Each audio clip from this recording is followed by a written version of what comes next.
Today, I'm recreating designer-inspired decor from brands we all love, McGee Co, Pottery Barn and MacKenzie-Childs, but using only thrift store and Dollar Tree finds.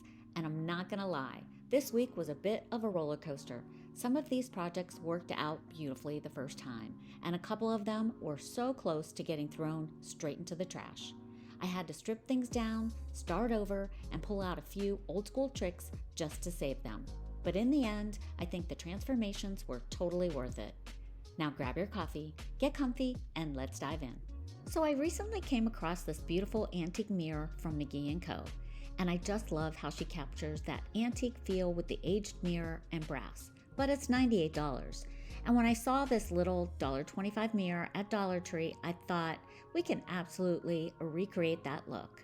The first thing I did was take the mirror apart, which is actually really easy. There are just 3 small screws on the back and the mirror pops right out. Then I gave the frame a quick makeover using rub and buff in antique gold to get that warm vintage tone. The tricky part was antiquing the mirror itself. I tried one of those internet hacks where you spray water on the mirror and then spray paint over it and dab off to create an aged effect, but honestly, the effect ended up looking more Halloween spooky than antique to me. So I scraped the paint off, and here's a little tip that a lot of people don't know. You can remove paint from glass and mirrors really easily using a razor blade. It comes right off, and it's actually kind of therapeutic.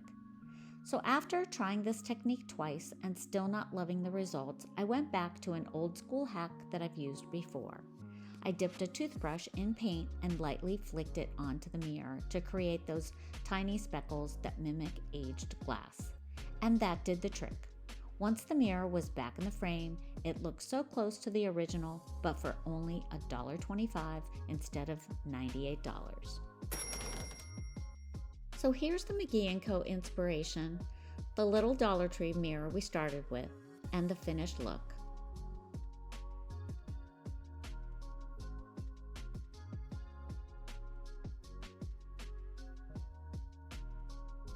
But the next one proves you don't always need to DIY something.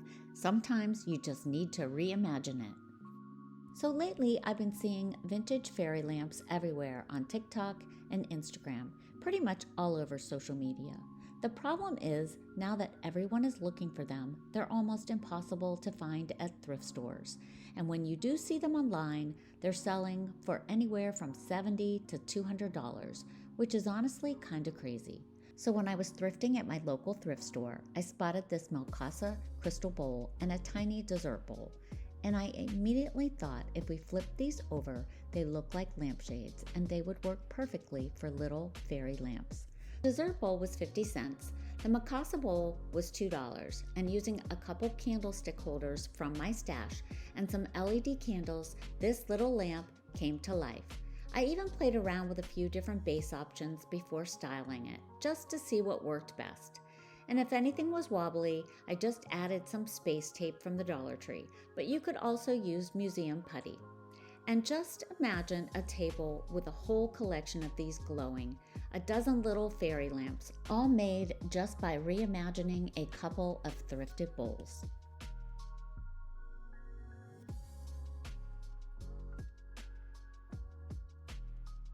And wait until you see what I turned a thrifted salad plate into.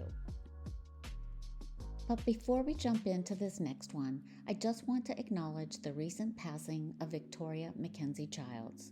Her whimsical designs have inspired so many makers and decorators over the years, and she will be truly missed. Recently, when I was out thrifting at my local thrift store, I came across this blue and white checkered plate for just $1. The pattern immediately reminded me of MacKenzie-Childs, and I knew right away I could make the perfect little clock for my kitchen. But of course, you could do this with any plate that fits your own style. But this project almost got expensive really quickly. In order to drill the hole through the ceramic, you need a diamond drill bit. And when I went to Home Depot, they wanted about $16 for just one drill bit. Then, when I checked Michael's for the clock mechanism itself was around $11. Thankfully, Amazon came through.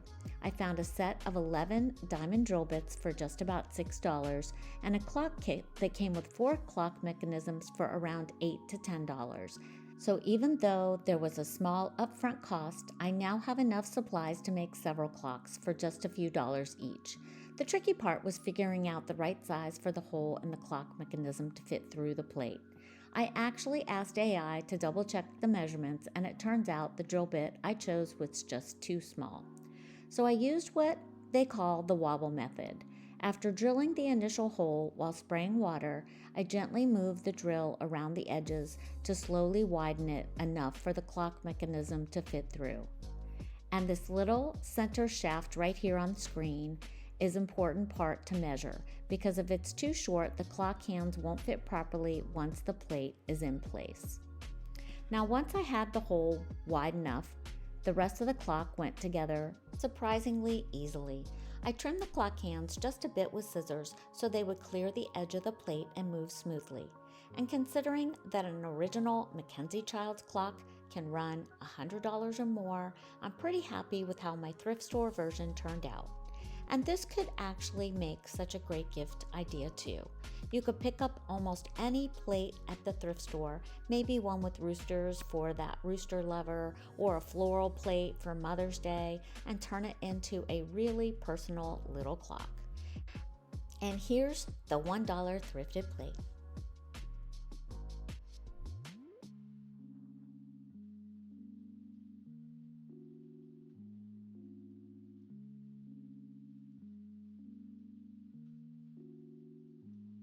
Here's the ironic part. The day after I found the blue and white thrifted plate, I stopped at Dollar Tree and could not believe it when I saw these MacKenzie-Child inspired plates sitting on display. They're actually beautiful just the way they are, but of course I started thinking, what else could we do with them? And since I already had those diamond drill bits from the clock project, I decided to turn the salad plate and the dinner plate into a little tiered tray, thanks to my daughter-in-law's suggestion. And Amazon sells the hardware kit for just about $7. And when you look at the real MacKenzie-Childs tier trays, they're absolutely gorgeous, but they are much more detailed with the crystal top and raised base. So recreating an exact dupe would be pretty difficult, but this gives us a similar look for a fraction of the price. One detail I really wanted to add was that signature gold rim, so I used a metallic gold paint from Dollar Tree to trace around the edges of the plate. It actually looked beautiful. Then I tried the trick I had seen online where you bake the plate in the oven to help set the paint. But when I took it out and handled it, the paint still came off on my hands.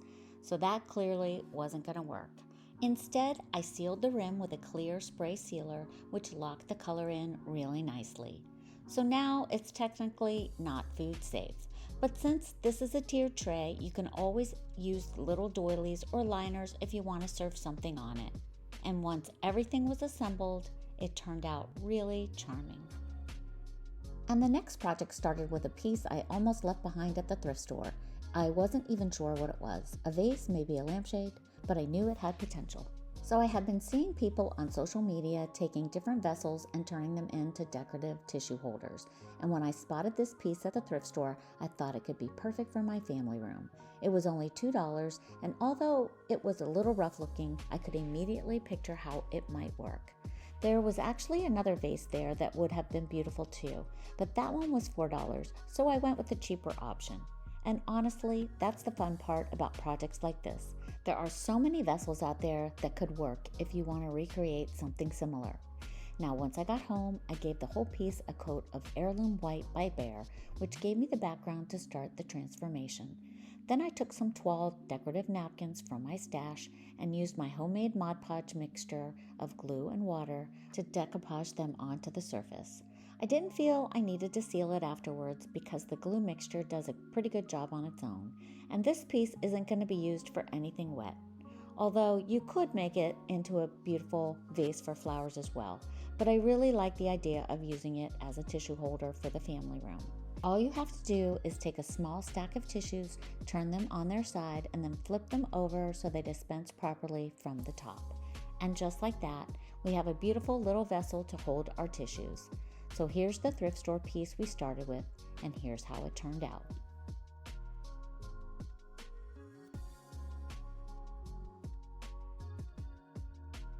The next project is one of those thrift store pieces I see all the time, and I don't think people always know what to do with them. And I found this little egg holder for just 50 cents, and the moment I saw it, I knew it would make the perfect propagation station for my kitchen windowsill. I've been wanting to start a few new plants, and this seemed like such a fun way to do it. The only thing I needed to do was to grab some glass test tubes, which you can also find online as propagation tubes. Once again, Amazon to the rescue. You can get a set of 5 tubes for around $10, which I think is super reasonable. All I had to do was place the tubes into the egg holder, add a little dish underneath to catch any water, and suddenly the simple thrift store piece became a really unique propagation station. And here's how it looks on the windowsill. It's just the little European cottage vibe that I love. The next piece is this thrifted vase that I thought we could transform into one of those French glazed pottery style vases you see at places like Pottery Barn. The shape really caught my eye because of the raised section near the top. Felt perfect for creating that two-tone glazed look you often see on those pieces. The vase itself was $3, but the color wasn't right and it had a decorative pattern in the pottery that we needed to hide. So to smooth everything out, I mixed together powdered joint compound and a little water until it was about the consistency of frosting, and then basically spread it all over the vase to cover the design. Once that dried, I sanded down any rough spots and started working on the bottom section using a few different brown acrylic paints, just dabbing them on with a damp paper towel to build up that aged pottery look. For the top, I wanted to recreate that olive green glaze like the inspiration piece. I won't take you through the whole process because when I stepped back and looked at it, the whole thing looked like an eggplant to me. So I thought maybe it was just the color and tried switching to blue instead, but somehow I still couldn't unsee the vegetable. At that point, I decided the safest option was to reset the top section completely, so I painted over it with a soft beige base. Then I went back to the same brown tones from the bottom, just slightly darker this time, and finally it started to bring the piece together. Then I needed to add those drip marks like the inspiration piece, so with some water-based dark wax that I watered down, I started dabbing on drips with a paintbrush, taking off areas that were too dark with a paper towel and blending others together to get the look I was going for. Once everything was dry, I sealed the top with a gloss acrylic top coat paint from Dollar Tree to mimic that French glazed look. And that was the moment I finally felt happy with how it turned out. And now it has that soft French pottery look I was hoping for.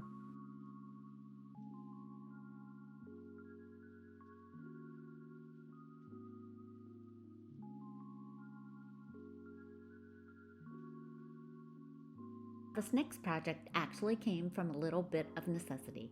I wanted a phone stand for my bathroom so that when I'm getting ready in the morning, I can watch videos. But of course, I couldn't just be functional, it had to be pretty too. So I had in my stash a Dollar Tree mini easel with a tiny canvas that was originally $1.25, and I started wondering if it might actually hold my phone. When I tested it, it worked perfectly. But of course, I couldn't leave it as plain as raw wood. So I took it outside, gave it a quick coat of spray paint to create a nice background color. Then I remembered I had these pink Toile napkins from Amazon in my stash, and I started decoupaging them on to the front and around the sides using my homemade Mod Podge. And before I knew it, the whole piece was starting to look like something straight out of Lilly Pulitzer. I intentionally left the back of the stand white so it would feel a little cleaner and more designer. And now it's the perfect little spot to hold my phone while I'm getting ready in the morning. Just a simple Dollar Tree easel turned into a pretty and functional phone stand.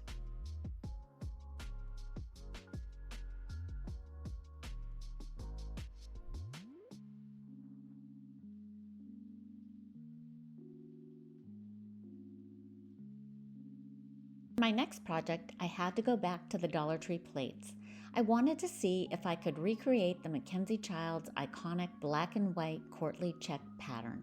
And since I already had the clock parts and drill bits from the last project, turning one into another clock felt like the perfect way to try it. And it's going to make a great gift for my friend who loves MacKenzie-Childs. So with some black acrylic paint, I carefully painted over the blue checkered pattern.